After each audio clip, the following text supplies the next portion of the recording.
Ladies and gentlemen, good evening. We are honored to have with us Honorable President, National Company Law Tribunal, Shri Ramalingam Sudhakar. Welcome you, sir. Please take a seat on the dais.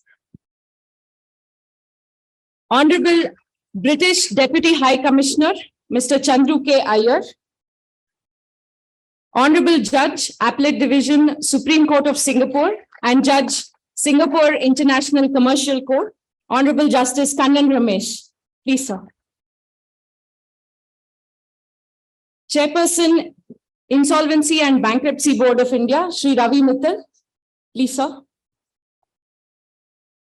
Professor Rishikesha T. Krishnan, Director, IIM Bangalore. Please be seated, sir, on the dais. Shri Jayanti Prasad, full-time member, IBBI. Please, sir.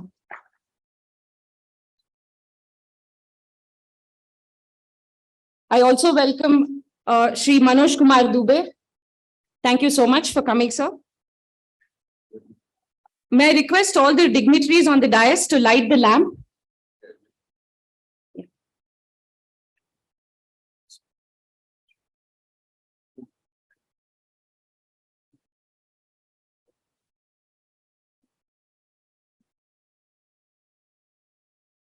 Professor YE1, please, ma'am. Yeah. Sir, please come close. Sir, please come close. Sir, please come close. Ma'am, please.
Thank you very much, dignitaries.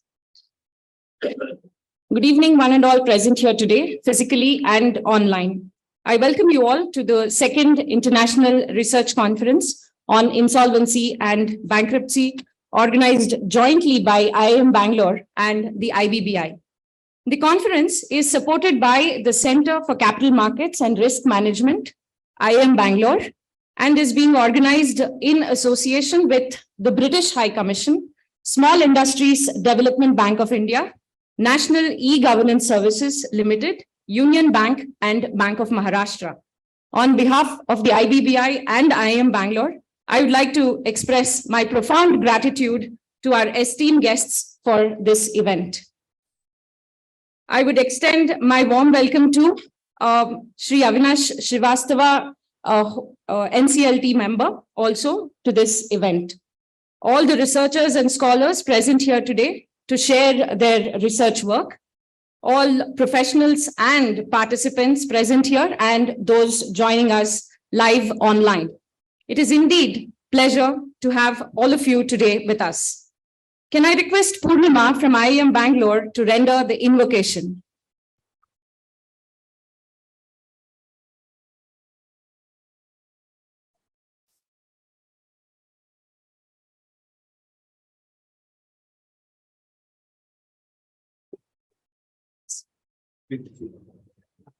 Our guest of honor, Mr. Chandru K. Lyer, Honorable British Deputy High Commissioner, is here. Thank you so much, sir, for coming.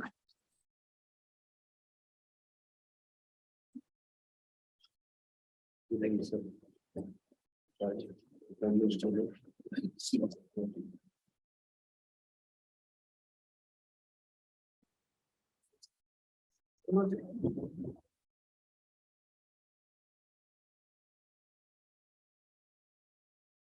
जय जय हे भगवती सुरभारती तव चरणं प्रणमावः। जय जय हे भगवती सुरभारती तव चरणं प्रणमावः। नाद ब्रह्ममयी जय वागीश्वरी, नाद ब्रह्ममयी जय वागीश्वरी, शरणं ते गच्छामः। जय जय हे भगवती सुरभारती तव चरणं प्रणमावः। त्वमसि शरण्या त्रिभुवनधन्या सुरमुनिवन्दितचरणा, नवरसमधुरा सविता मुखरा, नवरसमधुरा सविता मुखरा, स्मितरुचिरुचिराभरणा। जय जय हे भगवती सुरभारती तव चरणं प्रणमावः। ललितकलामयी ज्ञानविभामयी वीणा पुस्तकधारिणी, मथिरास्थानभूतव पदकमले, मथिरास्थानभूतव पदकमले, ऐकण्ठ विषहारिणी। जय जय हे भगवती सुरभारती तव चरणं प्रणमावः। तव चरणं प्रणमावः, प्रणमावः।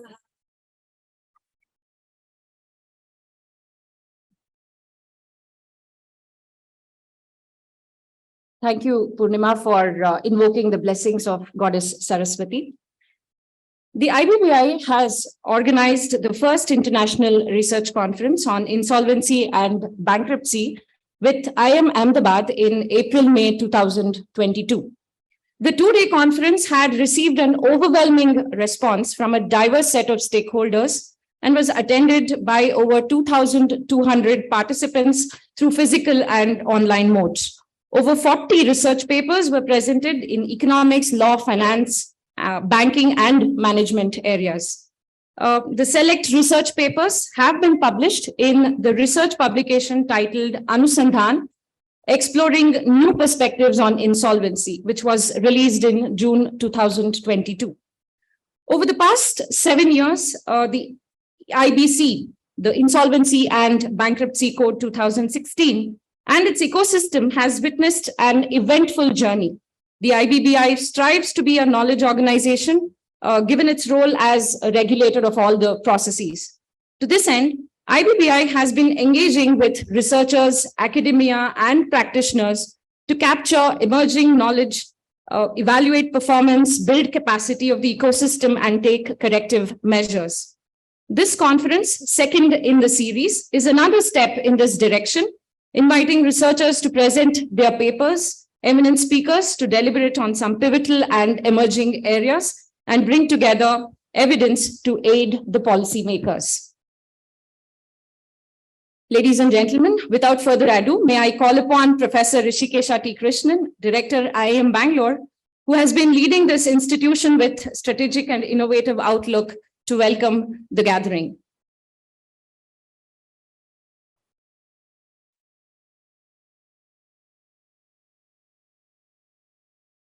Yeah, thank you. Good afternoon. Let me first welcome all of you to this very important conference.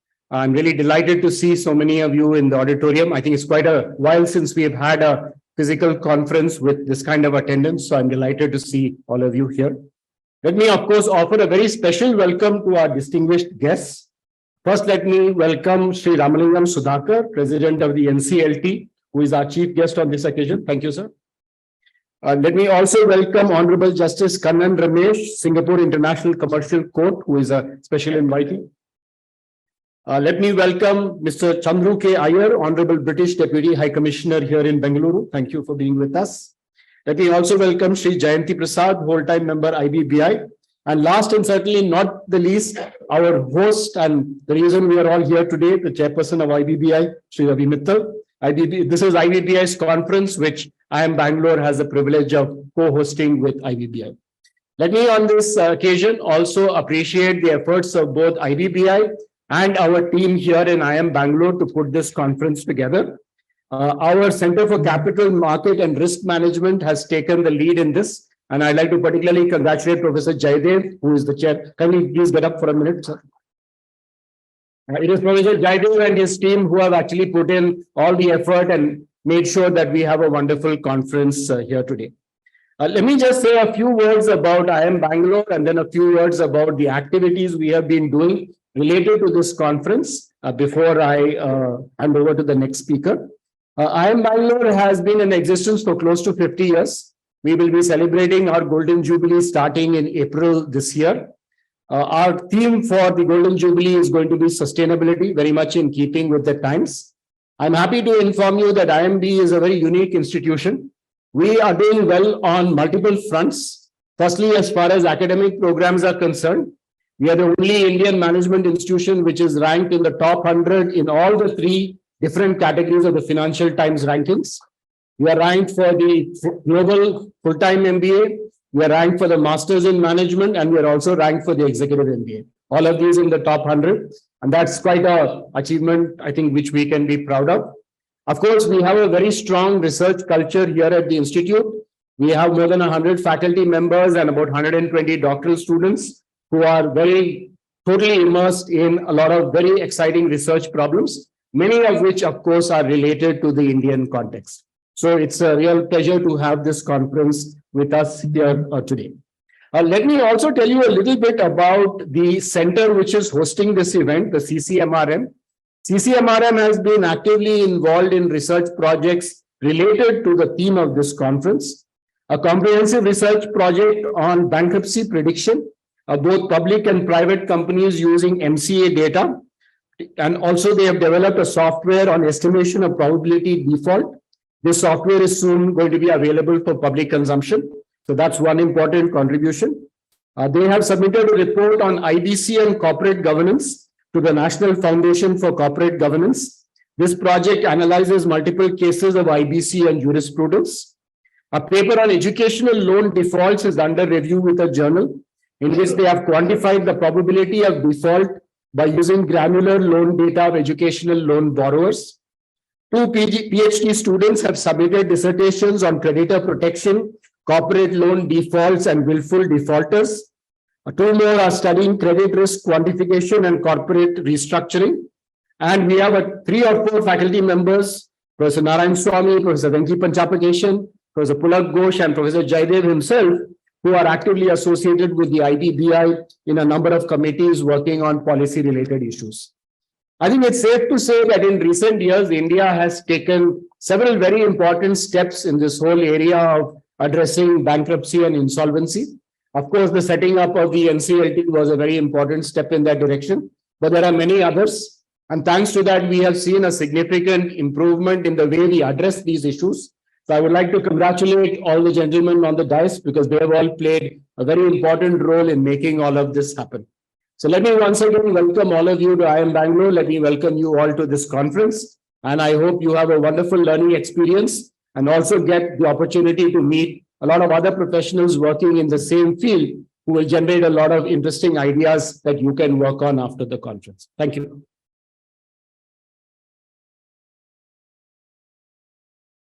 Thank you very much, Professor, for enlightening us about IIM Bangalore's role and activities in the field of bankruptcy and insolvency. Thank you. Ladies and gentlemen, Mr. Ravi Mital took charge as chairperson of the IBBI on February 9th, 2022. Under his thoughtful leadership, IBBI has undertaken series of regulatory interventions and is organizing this second international research conference within a span of 1 year. Sir, may I request you to kindly deliver the special address for this conference?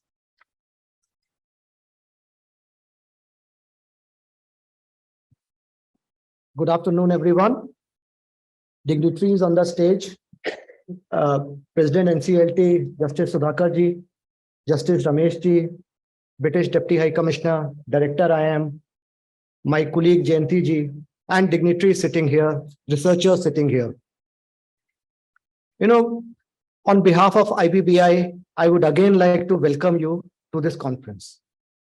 And I would also like to thank IAM Bangalore for hosting it for us. As was said earlier, last year IAM Ahmedabad had hosted this conference for us, and it was a very resounding success. And I hope that this conference would be even better than the first one that we did in Ahmedabad. Now, I want to talk about two things today. One, what do we do out of a research conference? Why do we organize a research conference? That is the first thing I want to talk about. And second thing, what will we do with this research conference? I mean, we don't want to waste all your efforts. So, you know, why do we organize a research conference? Now, if you look at our last year's conference, we received, I believe, more than 150 papers. About 40 were selected and presented. And about, I think, 25-30 papers were published in a book. Now, you know, what we did after the research conference was, we divided those papers among our officers. So each of my officers got maybe 1, 2, 3 papers. Now they had to read that paper in great detail and then present it before all of us. So what we did is, we took out a great number of ideas from those papers that were presented. So I want to assure you that the effort that you have put in writing your research paper will not go waste or will be valued. And you know, we got a large number of ideas from your, from the papers which were presented in Ahmedabad. And based on, I'm not saying it was solely those research papers which were presented, but based on those inputs, we have done a large number of changes in our regulations last year. You must have seen that we also had a colloquium 2 months back, in which all the NCLT judges, NCLAT judges, some of you participated. And based on that colloquium, we have prepared a set of recommendations. Now, before we did that colloquium, we prepared a few base papers. Now, some ideas in those base papers came from the papers which were presented in Ahmedabad. So we have put the ideas that we got from the Ahmedabad conference into good use. And we are going to do the same for this about this conference. You know, I was in my folder, a list of papers which will be presented has been put. Now, you know, let's look at the first paper, Artificial Intelligence-Based Risk Assessment of Micro and Small and Medium Enterprises in India. You know, Justice Sudhakar and I were just talking some time back about whether we can use AI in the insolvency framework. Now, this paper could perhaps give us a beginning. I have not read the paper, so I really do not know what the paper has. But this paper could perhaps give us some idea as to how to go about using AI in the insolvency process. Similarly, you know, I see that there are 3-4 papers on real estate, how to go about insolvency in the real estate sector. Now, our present insolvency regime for the real estate sector gets us nowhere, because if anyone has gone for insolvency in the real estate sector, it is the home buyers who want the house or home buyers who want the flats. Everything else is secondary. Now, our insolvency process as of today does not provide that. So what we have done is, if you read our discussion paper, and if you have not read it, I will request my officers to take your emails and send you a copy of our colloquium report and our discussion paper, which has been published by MCA. We are doing changes in our regulations, changes in the law we are proposing for real estate, which will make resolution of real estate possible. But you know, the discussion paper, the changes are still under discussion. And if we find something good here about real estate, we would like to incorporate it here. Today morning, when I was coming from Delhi, one of you was, I'll not name the person, one of you was there at the airport. And you were telling me that that should the home buyers be a secure financial creditor. Now, that is an issue which we are discussing in IBBI amongst ourselves. There are two views. I'll be very frank with you. One view is, yes, home buyers should be secured financial creditors. The other view is, no, home buyers cannot be secured financial creditors. Now, I hope that this paper will help us in coming to a conclusion about whether home buyers should be a secured financial creditor or not. Now, there is a paper here on this 29A. Now, 29A is really a very important section in the insolvency process. But the result of 29A, we have not seen. At least in India, we have not seen the result of 29A. There are large number of cases which have been filed under 29A, but it is very difficult to resolve those cases. And we find that the financial creditors had done a forensic audit earlier, and that thing is also pending in some courts or other. Therefore, if we can get some inputs as to how to deal with 29A, and what I mean by dealing is 29A, how to get the output out of our provisions of 29A, it will be really a good input that we get. There is another issue, treatment of crown debts under IBC. There is a claimer you must be reading in newspapers that government has been put quite low in the IBC, what is called waterfall, and government is not getting its share. Now, there are views on both sides. In large number of countries, government dues are put at number 1 or number 2. In our country, our government has taken a conscious view that government dues will be quite low in the pecking order under the waterfall mechanism. Now, today, a large number of people are saying, no, government dues should be taken up. And, we have proposed some changes in our discussion paper. I think even today or yesterday, in Money Control, there was an article on that. Someone had sent me that article. So there was an article on that. So these are issues which, which you researchers, and why I'm saying you researchers, because we are influenced people. We get influenced by a lot of things, but we expect that you will do research, you will give your recommendations based on data, and you are not influenced by others. I am influenced by a lot of things, but you are not influenced by a lot of things. And your recommendations will help me or will help us in making our minds. So what I want to say is that the research that you have done, the research papers that you will present tomorrow, we will take them very seriously, and we hope that we get a large number of ideas from those research papers, from the discussions that you have, and that will help us in policy formulation. Thank you very much.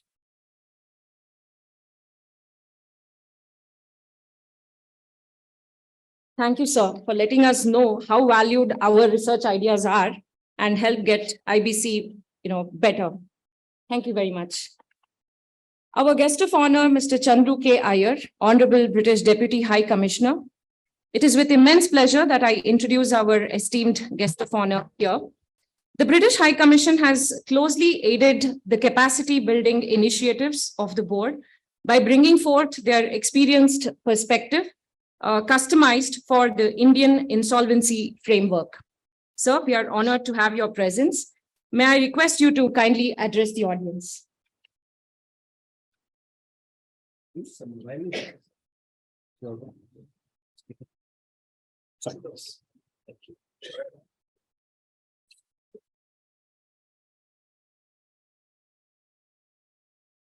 Thank you. A very good afternoon to all of you. It's great to see some very familiar faces here, Mr. Bairam and others. At the outset, I would like to thank IBBI and IIM Bangalore for putting this conference together. On behalf of the British High Commission in Delhi, it's an absolute pleasure for us to be involved with this conference. At the outset, sincere apologies for having arrived late today for this session. We had the Chancellor of the Exchequer, who is our finance minister, in town for the G20 summit.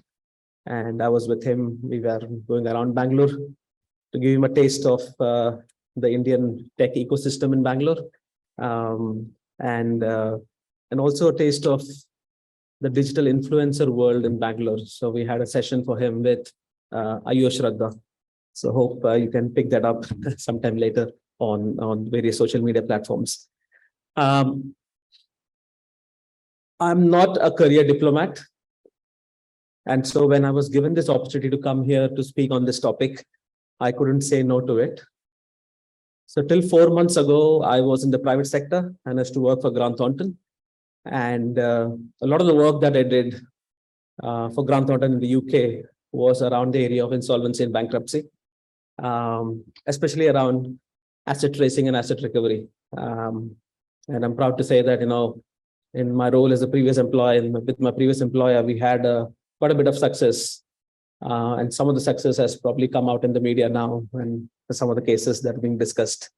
I won't go deep into that because now I represent the British government, and I'm in the world of diplomacy.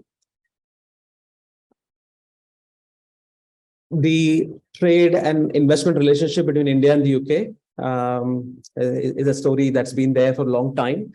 But if you see over the last few years, both the governments have been very keen on growing it and taking it to the next level.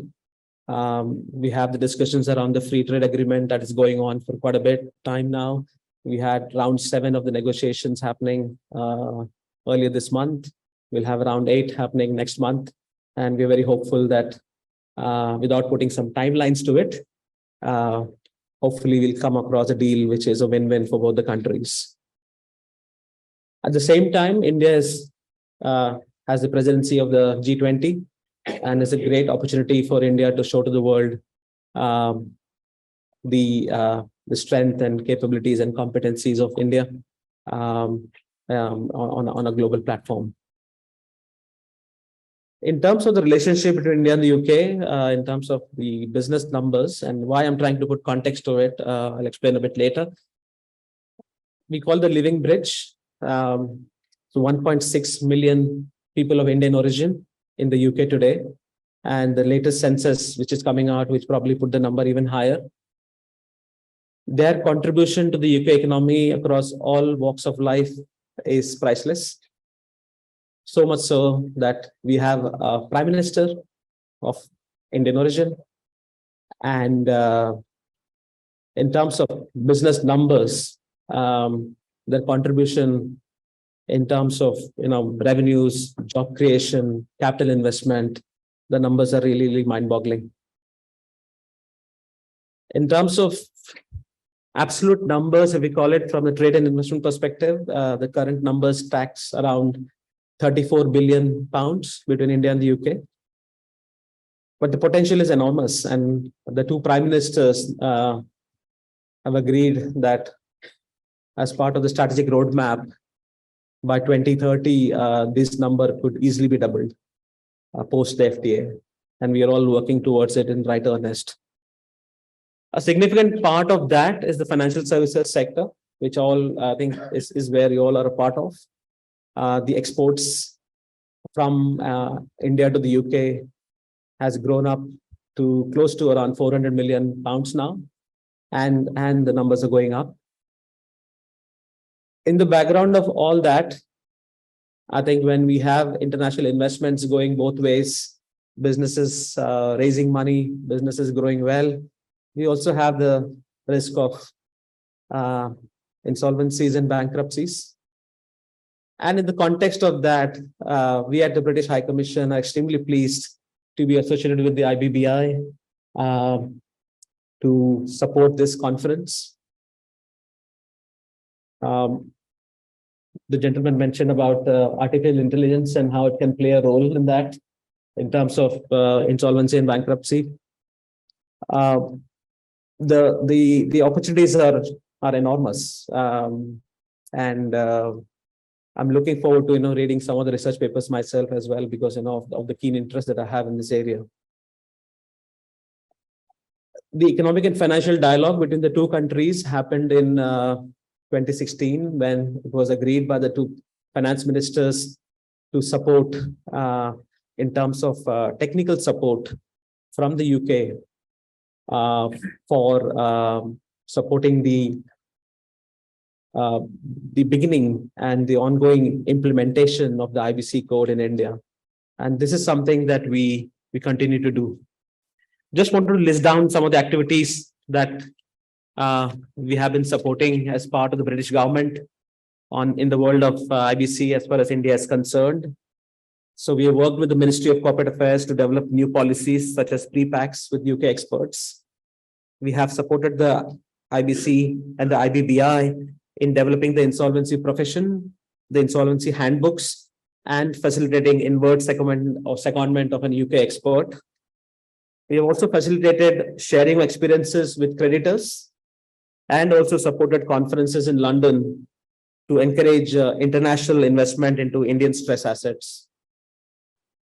I'm very pleased to say that, as part of all these activities, we have managed to touch over 5,000 participants, including insolvency professionals, creditors, and regulators. And particular highlights of some of these programs have included a session for over 200 IP professionals on the role of mediation in insolvency and bankruptcy process in August 2022, and also a workshop on cross-border insolvency, which was attended by over 300 IP professionals in October 22. So we have been involved in this initiative in terms of this research conference and the more broader relationship for the last 3 years. And this is the 4th year that we have been supporting it. And in that regard, we have been working with the Reserve Bank of India, the IFSCA, and the IRDAI on promoting more efficiency within the existing insolvency regime through capacity building sessions for insolvency professionals, creditors, and regulators. And I'm sure that we have got a lot to do more. And we're keen to hear more in terms of what the research papers tells us. We are all in a world wherein we all learn from each other. And hopefully some great ideas comes in, which is going to be of help for us in the UK. In the light of that, I would say that all the best to all the researchers for this conference. It's an absolute pleasure for me to be here today. And I very much look forward to reading some of these papers. Thank you very much. Have a wonderful session. Thank you.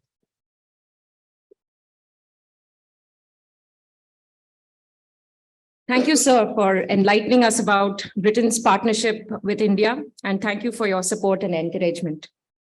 Ladies and gentlemen, we are delighted to have the august presence of Honorable Justice Kannan Ramesh, Judge, Appellate Division, Supreme Court of Singapore, and Judge, Singapore International Commercial Court. Honorable Justice has many illustrious accolades to his name, and his areas of specialization have been in company law, insolvency, and trusts. Sir, we are honored to have your presence. May I request you to kindly address the audience?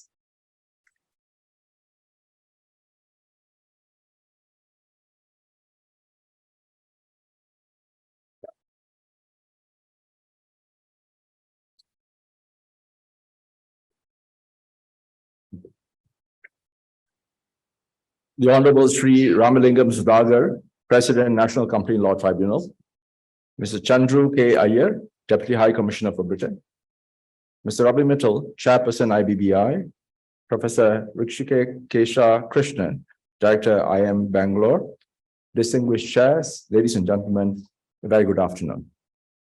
I am privileged to be invited to address you this afternoon at the Second International Research Conference on Insolvency and Bankruptcy, organized jointly by the IBBI and IM Bangalore.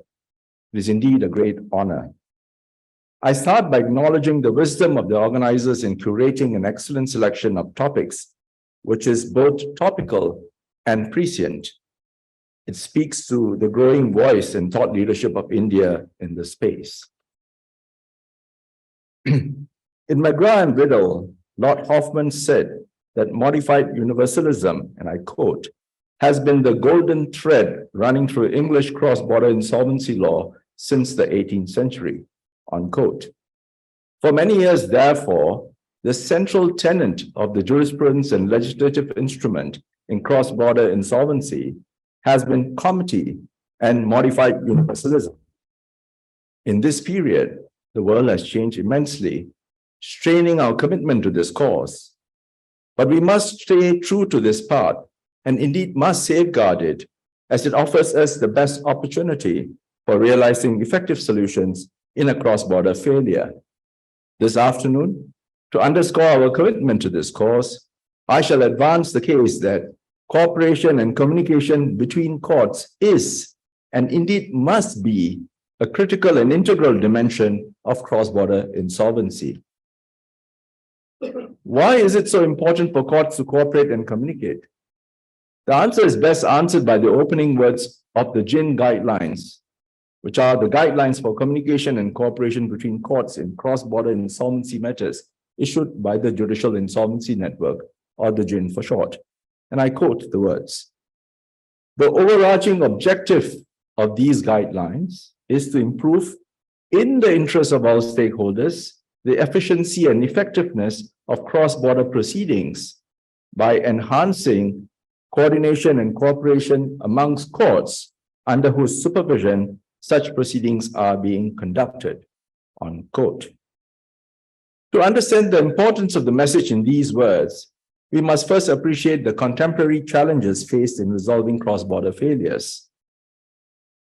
I begin by situating the context in which modern commerce operates. The paradigm is an interconnected common market with relatively unrestricted flow of goods and services and capital and labor. As businesses grow in scale and sophistication and reach across jurisdictions in the pursuit of economic opportunities, corporate failures will inevitably involve stakeholders in multiple jurisdictions. The sudden and stunning collapse of FTX, the world's then second largest crypto exchange, and its 130 affiliated entities is a prime example. Millions of investors worldwide, many retail and some institutional, including sovereign wealth funds, were impacted as a result, occupying courts, regulators, and other government authorities from Australia to the Bahamas and the United States. Difficult questions of asset tracing, valuation of crypto assets, and the location of class action proceedings arose. This is just one illustration of the complexities of a cross-border failure of a debtor with subsidiaries, operations, assets, and creditors located across multiple jurisdictions. It is apparent that the absence of a coordinated and holistic response in such circumstances encourages a race to the bottom with a mad scramble for assets, with the concomitant erosion of enterprise and asset value. This is inimical to the collective interests of all stakeholders. Indeed, it undermines the raison d'etre of an insolvency process and poses a serious challenge to the efforts of courts and insolvency practitioners to marshal the assets of the debtor, coordinate the insolvency for the benefit of creditors, and find the best solutions to the debtor's economic malaise. These problems exist to a significant extent because of the constraints of territoriality. A state's jurisdiction is, generally speaking, limited by its national borders.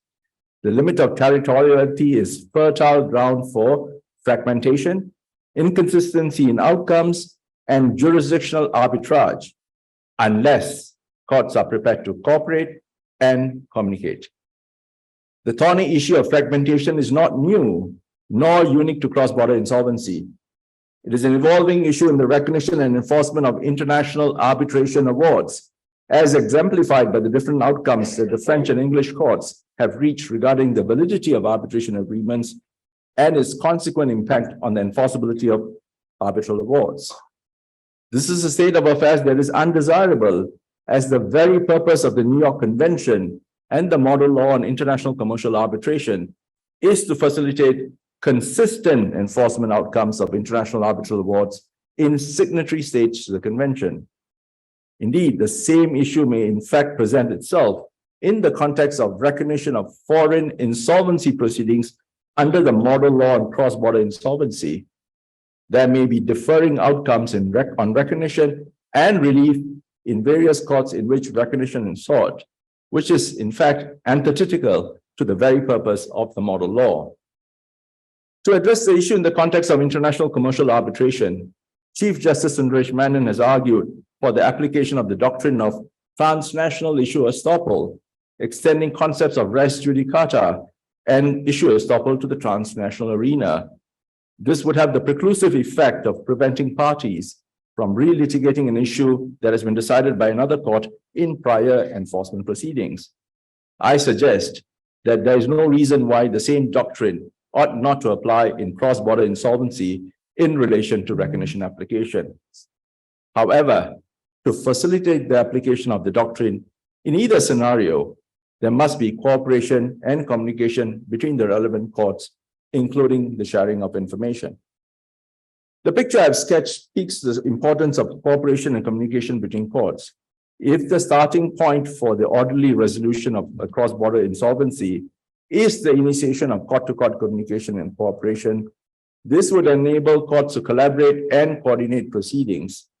Debtors would then be able to strategically employ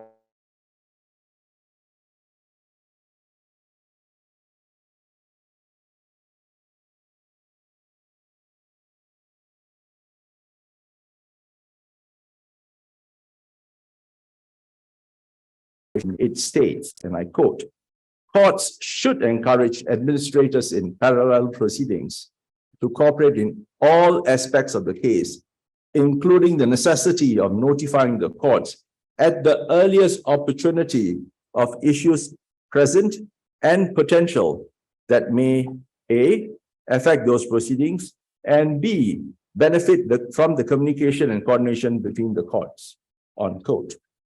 A good example of this, which preceded the GIN guidelines, in fact, is the Maxwell Communication Corporation proceedings in 1991, in which parallel proceedings in the United States and England were successfully coordinated through a court-approved protocol, providing for mechanisms to resolve conflicts and facilitate the exchange of information.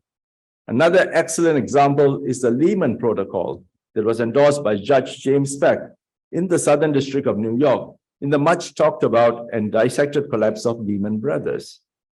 This brings me to my next point, the obligation to cooperate and communicate. The obligation to cooperate and communicate is a central tenet of the model instruments on cross-border insolvency promulgated by UNCITRAL. I illustrate with reference to two such instruments. First, the model law. The objective of the model law is to provide effective mechanisms for dealing with cross-border insolvencies in order to promote various objectives. It is significant that cooperation between courts is the very first objective in paragraph A of the preamble to the model law, which in turn facilitates the further objective of the fair and efficient administration of a debtor's insolvency in order to maximize benefits for creditors. Thus, Article 25 of the model law mandates cooperation and communication between the foreign court and the receiving court to the maximum extent possible. Article 27 is also pertinent. It provides a list of the types of cooperation that are permissible under the model law, one of which involves the approval or implementation of agreements concerning the coordination of proceedings. The second instrument I refer to is the Model Law on Enterprise Groups, or the MLG, which is tailored for the needs of a group enterprise insolvency, this instrument substantially mirrors the model law in its prescription of cooperation and communication. Indeed, cooperation and communication assume even greater significance in the MLG, as the centerpiece of the instrument is the planning proceeding, which seeks to centralize the conversation on the development of the group restructuring plan in one setting by inviting or seeking the participation of the group members integral to the plan in the planning proceedings. It is therefore evident that the central element in these instruments is the obligation to communicate and cooperate in order to manage concurrent cross-border proceedings, insolvency proceedings, to facilitate effective and efficient outcomes. However, the obligation to communicate and cooperate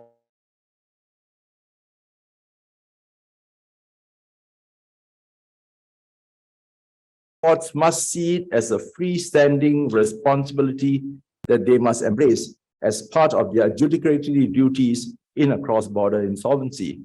That is, in fact, an adjunct of comity and modified universalism.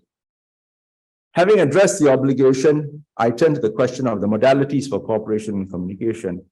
What are the tools to facilitate cooperation and communication? And this is my next point. It is necessary for a workable structure to be in place to facilitate cooperation and communication. The JIN guidelines and the JIN modalities of court-to-court communication offer such a workable structure. And I invite you to look at these two instruments. While the JIN guidelines prescribes guidelines for administering court-to-court communication among supervising courts, the JIN modalities focus on prescribing the mechanics for initiating, receiving, and engaging in such communication. The JIN guidelines and the JIN modalities were the result of the efforts of the Judicial Insolvency Network. The Judicial Insolvency Network was born out of an inaugural conference in Singapore in October 2016, where judges in key insolvency courts met and agreed to collaborate to provide thought leadership on cross-border insolvency matters. This groundbreaking initiative, this was groundbreaking because this was the first occasion when insolvency judges came together to offer guidance to the insolvency community on how they would like cross-border insolvency proceedings to be best managed. This was judges recognizing the criticality of cooperation and communication.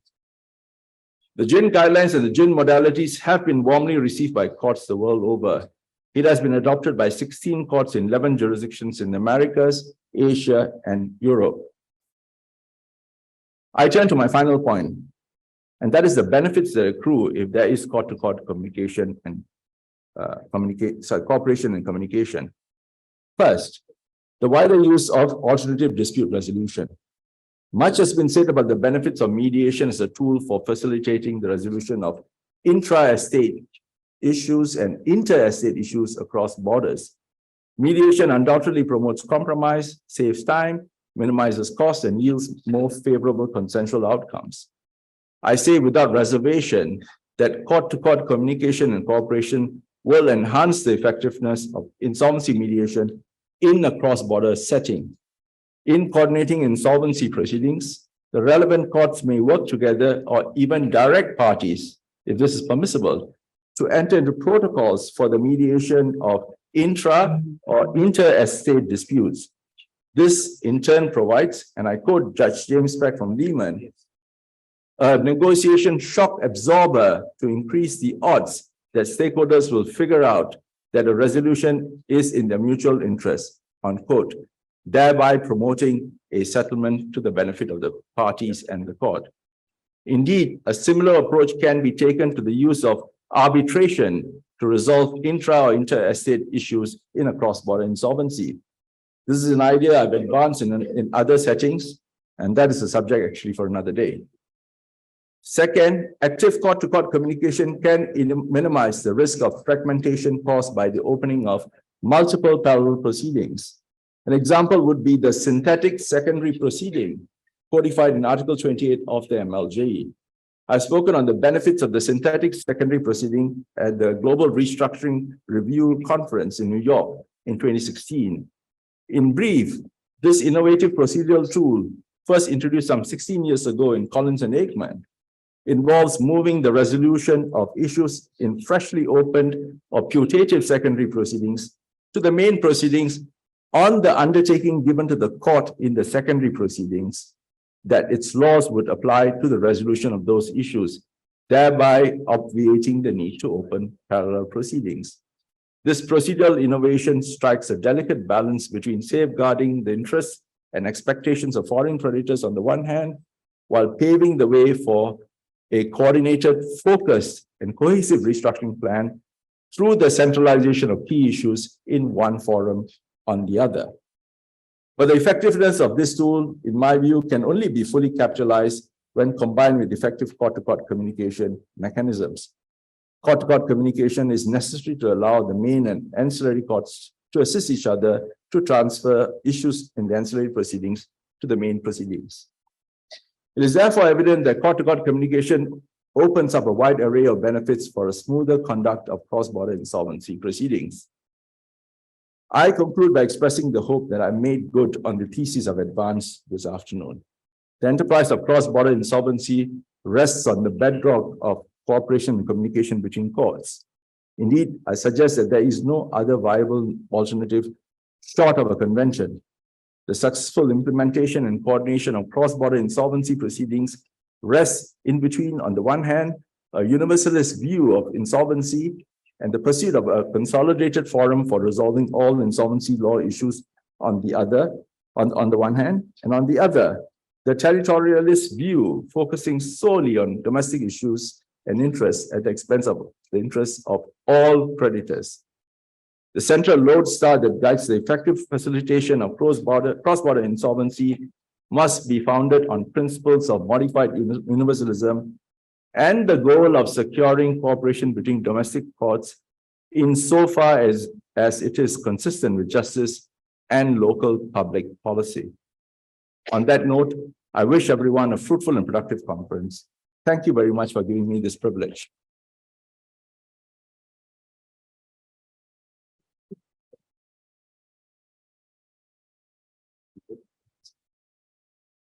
Thank you, sir, for illuminating the audience about the complexities and criticalities involved in cross-border insolvency and the various efforts of the JIN initiative. Thank you very much. It is indeed my privilege to welcome our esteemed chief guest for the occasion, Shri Ramalingam Sudhakar, Honorable President, National Company Law Tribunal. On top of his illustrious career as an advocate, he rendered several landmark judgments as a judge and has dealt with the cases of all branches of law. He also undertook various administrative duties besides discharging his judicial work. Sir, we are honored to have your presence. May I request you to kindly address the audience.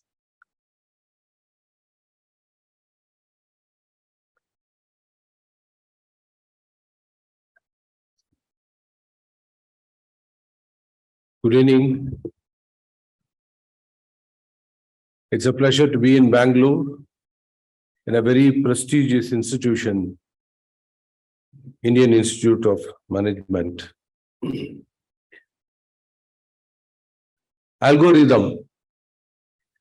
This is the word which has been going on my head for the last 6 months.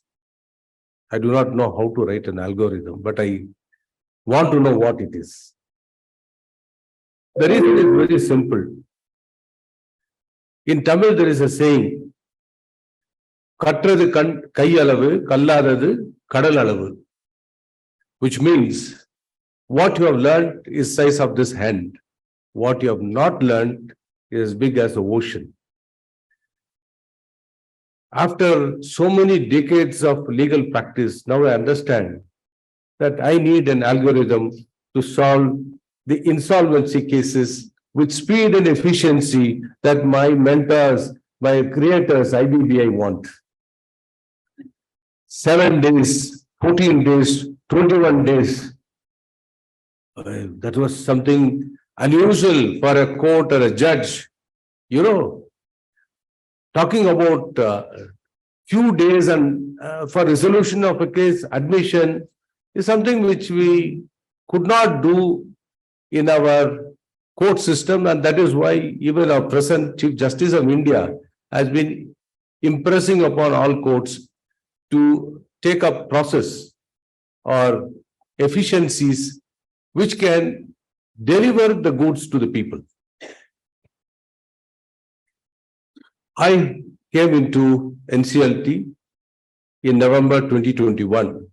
I thought it will be just another adjudication of cases.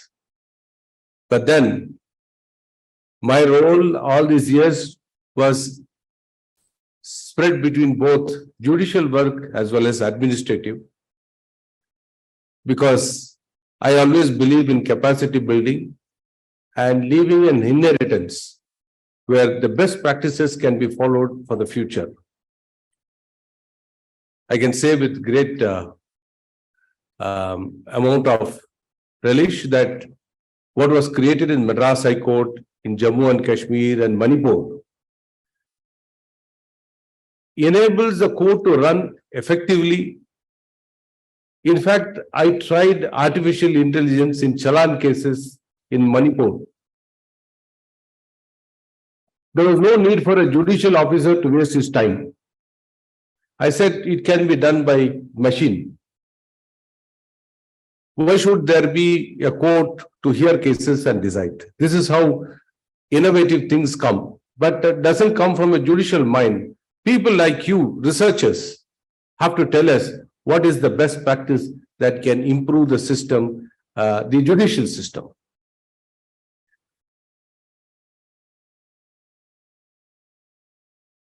The chairman of IBBI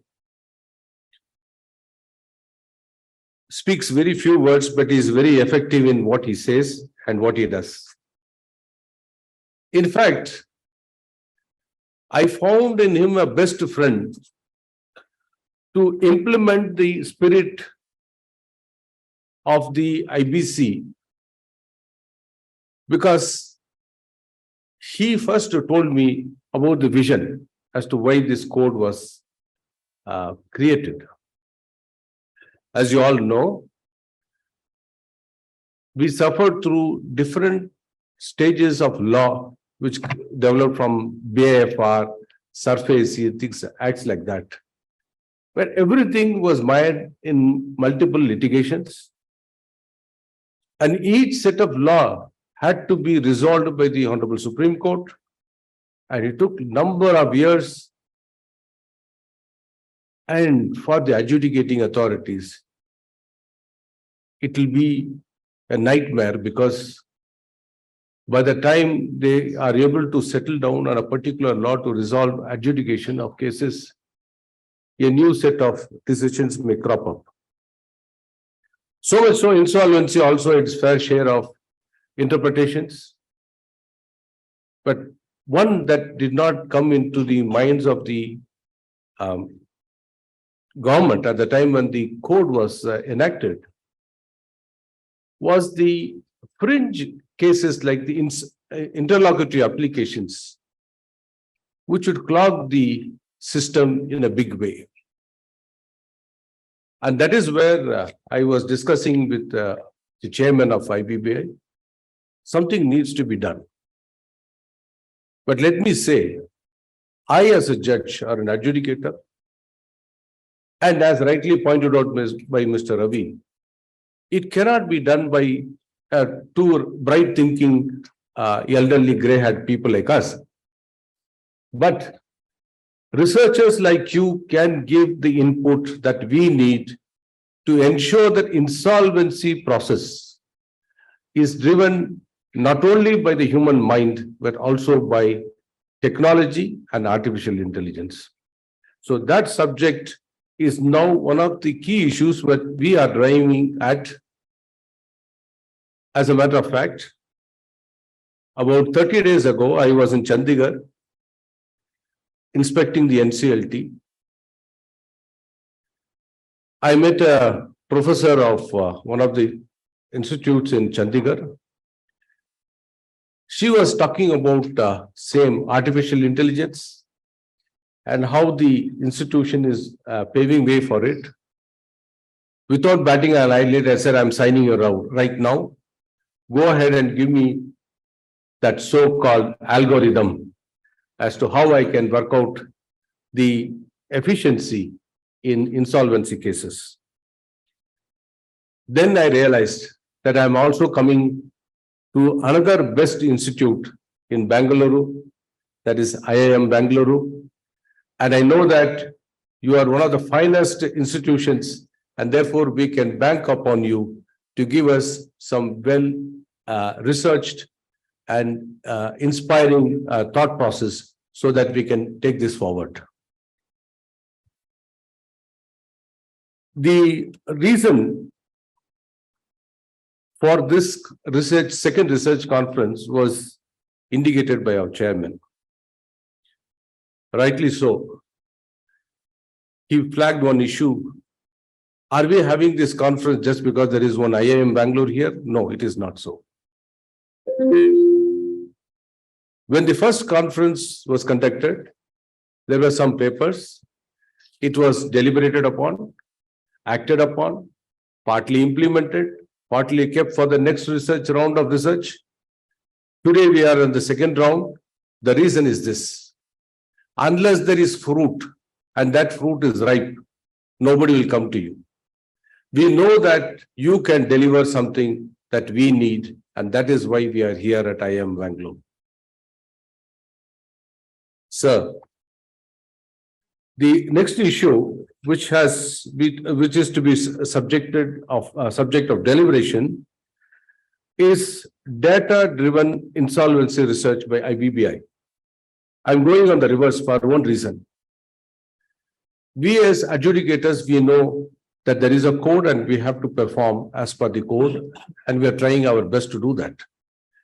The IBBI on its part is trying to refine and redefine the code in the best possible manner so that the efficiency level comes to a higher plane than what it was before.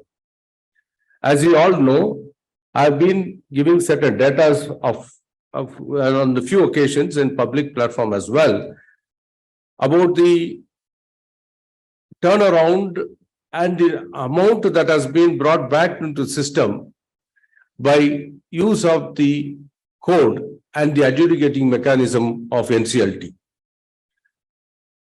The result has been quite rewarding, and I've also expressed this before the Honorable Prime Minister, Finance Minister. The issue is like this. At a point of time, people are looking at IBC and NCLT as another mode of recovery, but that is not the case. There are a number of stakeholders in the present scenario, unlike earlier ones. Old insolvency law was only driven by the act and the judicial process. But today, we have the key player as IBBI. The main support is by the Ministry of Corporate Affairs. There are other good stakeholders like NESL. Then we have the IPs. Then we have the financial institutions. So, in this new game, there are so many key players who ensure that the code is effectively implemented. I also see that in the near future, that there will be a possibility of other stakeholders coming into the picture of IBC code to make it more efficient, more workable. Therefore, research of this nature becomes very imperative and necessary. The subjects which are now to be deliberated upon is like, what is the effect of the code on the MSME? The speakers will be speaking on that subject. There has been quite a lot of discussion because India is a country where the number of MSMEs are quite large, and their voice should be heard in the right perspective. Research papers like yours, touching upon those people whose voice are not heard and who have not been given a fair deal, should also be heard by the government.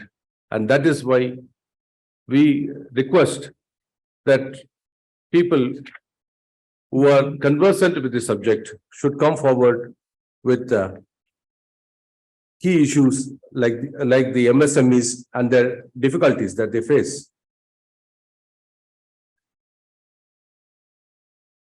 There was a time when the threshold was below 1 crore. Number of cases spiked, and the amount which got recovered is quite high. There are people who are very happy about the figures, but I am not. The reason is this: monetary recovery is one aspect of economy, but a resolution of an insolvency, the very purpose is to bring back the institution which has gone down or a corporate which has gone down, so that it takes with it the number of people who will be affected by it to come back again into the system. So this code is just not something which deals with an individual, but with a group as a whole. So it is a holistic code and not individual specific. Therefore, we should not lose sight of the fact that we ensure that the code becomes effective and workable.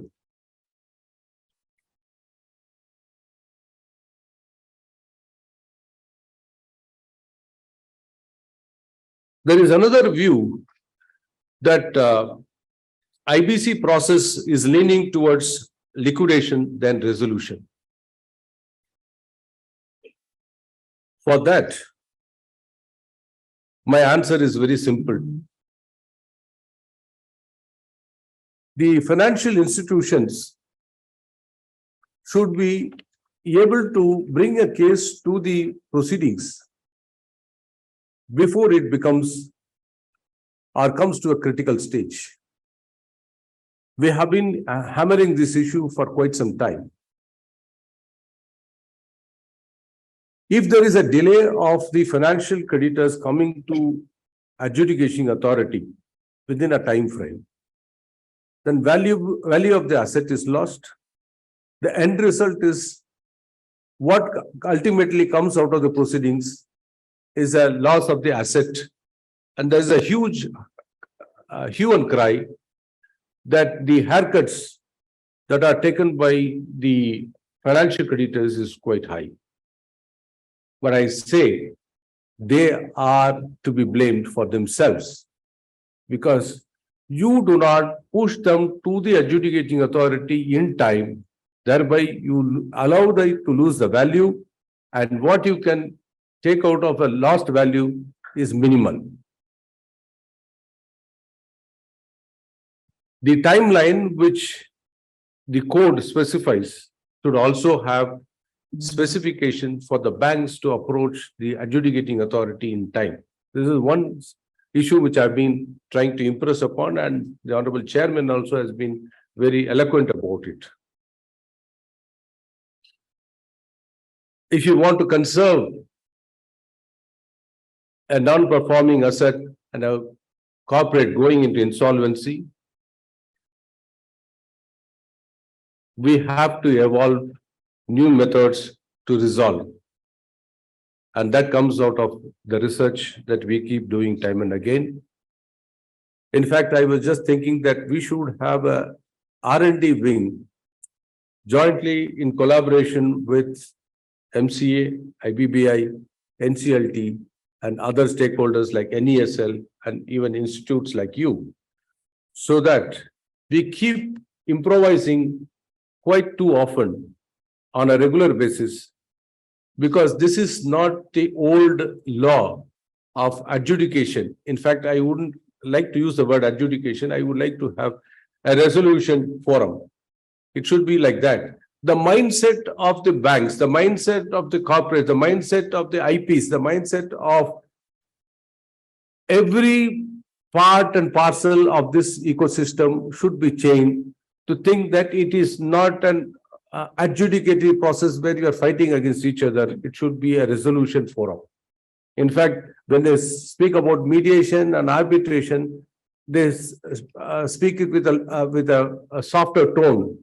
But here, after I joined, I found that hundreds of people are fighting against each other in the NCLT forum in one particular case. My friends are here. My courtroom is packed. Almost half of this room is full of papers. So much is the volume of litigation in one particular case. And how do you say that it could be resolved unless we have technology? That is why before we came into this conference, we were requesting my dear brother and friend, Justice Ramesh from Singapore, because they are little pioneers in evolving technology and use of artificial intelligence. In fact, there is another key issue which has been flagged throughout the world.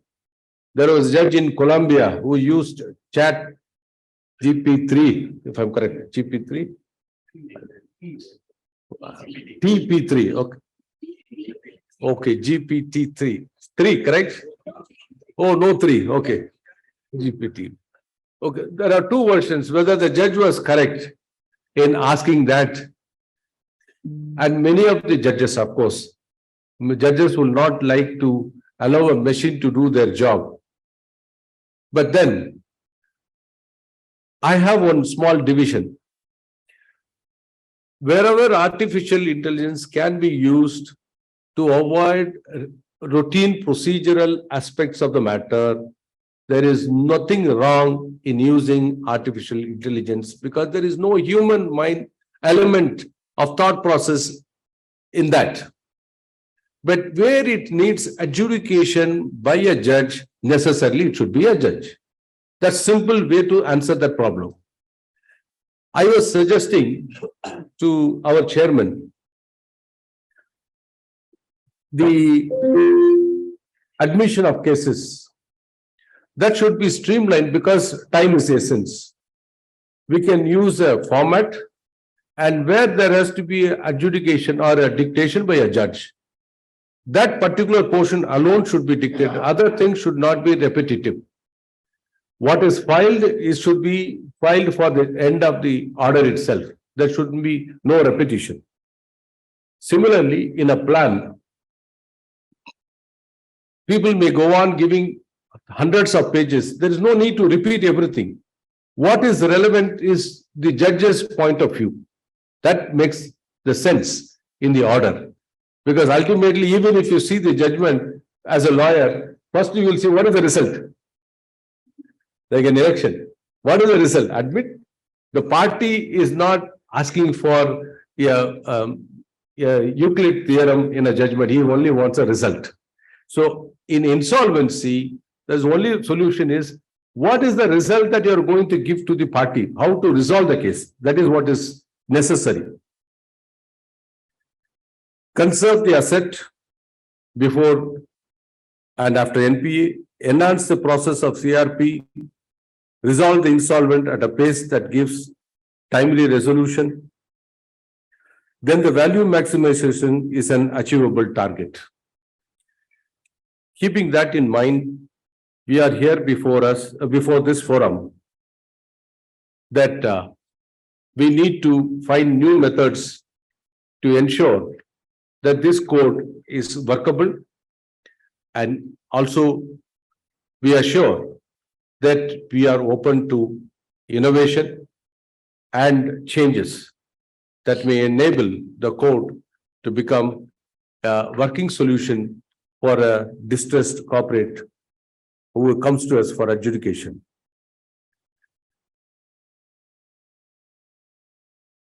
Brother Kannan was referring to cooperation between courts across the world.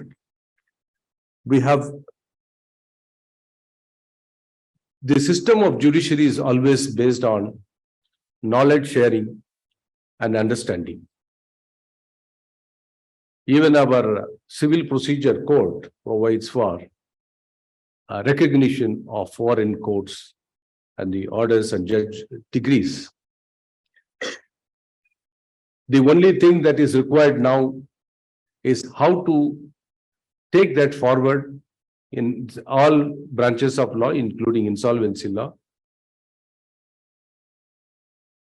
I'm happy to note that there has been earlier interaction between courts of different countries, which is reflected in the GIN, which my brother was referring to. We also note that the government of the British government has been cooperating in evolving this law, because we inherited the law from England and they have also changed quite a lot, cutting down on process which will impede the adjudication of cases in timely manner. One other factor which needs to be researched is even time for arguments. Research paper can be given that what is the time that is needed for a counsel to argue a case. There should be a fixation of time. Otherwise, when you say 14 days, you admit 15 days to 20, after that you give a plan. But if the argument goes for 6 months, what will you do? It takes, so therefore, certain cases takes time. There should be time frame fixed even for legal counsels to place arguments. Similarly, the one factor which papers can give is compared to the number of cases we have in other jurisdictions like Australia, I've seen New Zealand, UK. I've visited the courts. I've seen the number of cases taken up. Except if I can say my experience with Colombia, the number of cases in India is too far a mountain compared to what other courts are facing. I am one person who encourages people to come to courts. You should come for litigation. You should come for adjudication. Nothing wrong about it. But as an institution, we should have the capacity to handle that many number of cases. So the per million ratio, judge per million compared to other countries, India is lagging behind. We need to increase the strength in a very, very big way. So much so the infrastructure. If that is improved, in my opinion, India can perform and show to the world, or the World Bank, which has been always asking, ease of doing business in India. Yes, we can do adjudication in a much faster and efficient way as and when we have the best infrastructure compared to that of countries in other Asia, Far East, as well as in Europe and America. And that is the only impediment which I feel that as judicial officers we are facing. I hope this conference, this research conference, gives valuable insights into improving the efficacy of the code and throws new thought process for us to ruminate and decode the code and adjudicate efficiently and effectively. Thank you very much.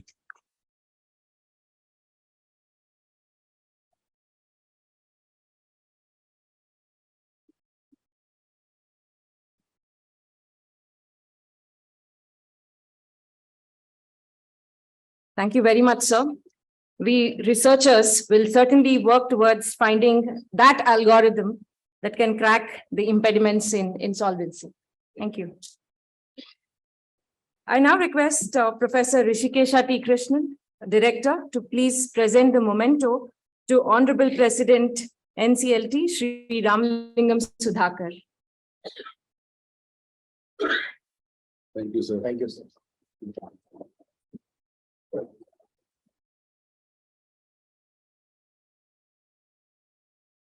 I request Professor Rishikesha T. Krishnan to please present the memento to Honorable Judge, Appellate Division, Supreme Court of Singapore, Honorable Justice Kannan Ramesh.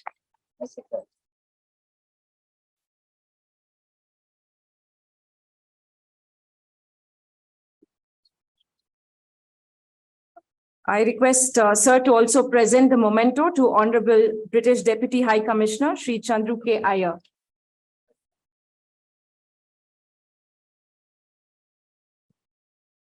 I request Professor Jaydev, Chairperson CCMRM, IIM Bangalore, to present the memento to Chairperson Insolvency and Bankruptcy Board of India, Shri Ravi Mital.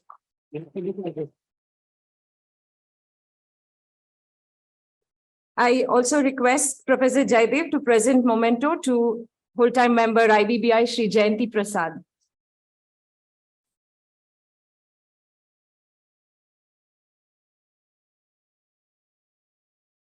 I request full-time member IBBI Shri Sudhakar Shukla to present the memento to Professor Rishikesha Krishnan.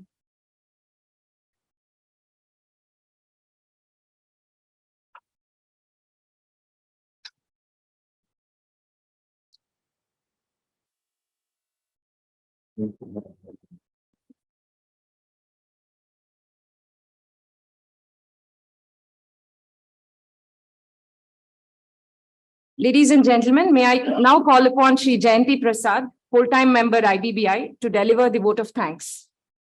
Sir, may I please request you to deliver the vote of thanks.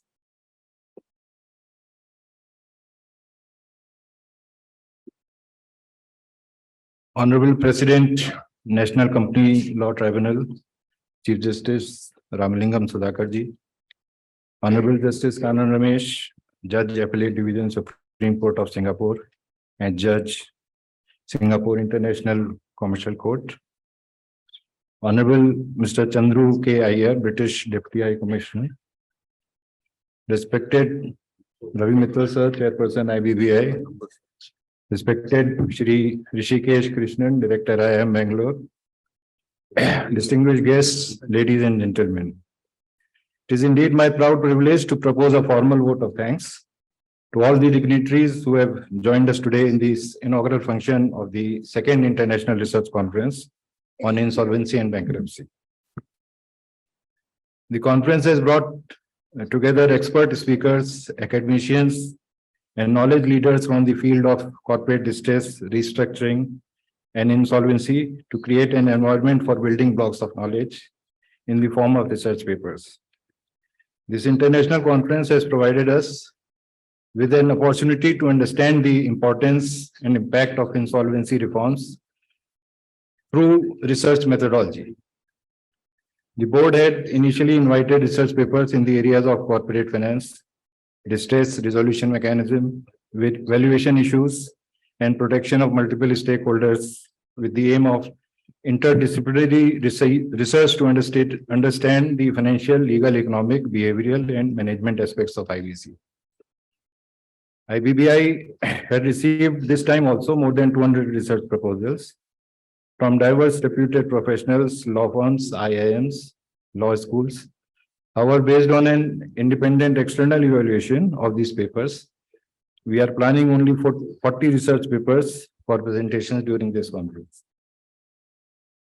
I am sure that the deliberations that would ensue in this conference will generate fresh ideas, insights, and solutions to the challenges and opportunities in the insolvency and bankruptcy ecosystem. We have been very fortunate to have with us today as our chief guest, Honorable President NCLT, Shri Ramalingam Sudhakar sir. Your presence has added grandeur to this conference and clarified as to what are the expectations from an adjudicating authority's point of view for a faster and efficient resolution. We have had his patronage on several occasions. Our sincere gratitude to Honorable Justice Kannan Ramesh, who has brought the international experience and perspective in the insolvency space for us. As sir has indicated, cooperation and coordination and communication between courts is a key factor to make the cross-border insolvency system successful. Our sincere gratitude to Honorable British Deputy High Commissioner Mr. Chandru K. Iyer for providing his invaluable insights. We also once again thank him for the British government assistance to IBBI, IBC, and to the financial sector in general. I also thank Professor Rishikesh Krishnan, Director IIM Bangalore, for co-planning this international research conference with us and letting us use the excellent facilities at IIM Bangalore. I also thank our eminent resource persons for agreeing to enlighten all of us through the 3 panel discussions which we have planned during the 3-day conference. Their experience, I am sure, would bring in the latest insights, knowledge and thoughts, focusing on financial and legal aspects of the insolvency regime and also on the use of artificial intelligence.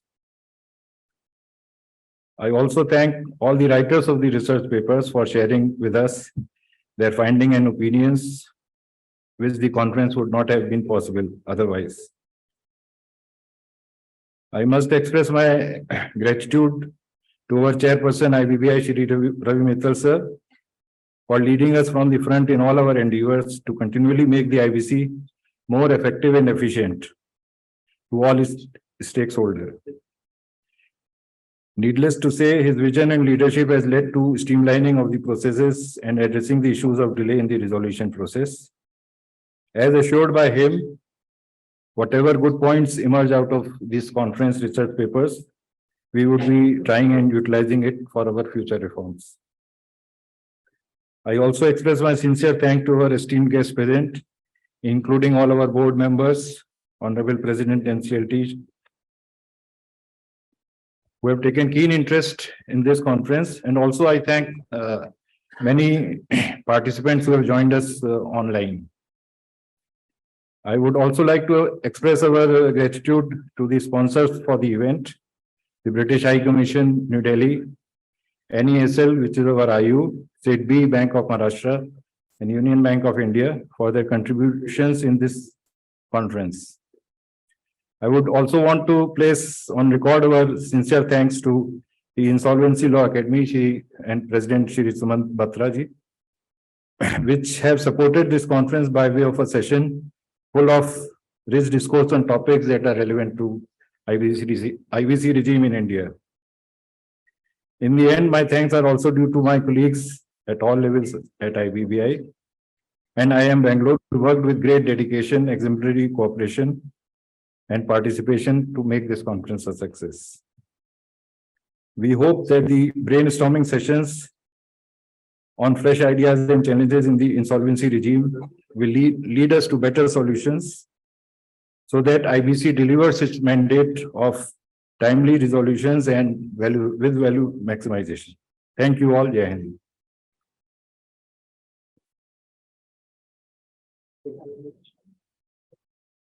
Thank you, sir. Ladies and gentlemen.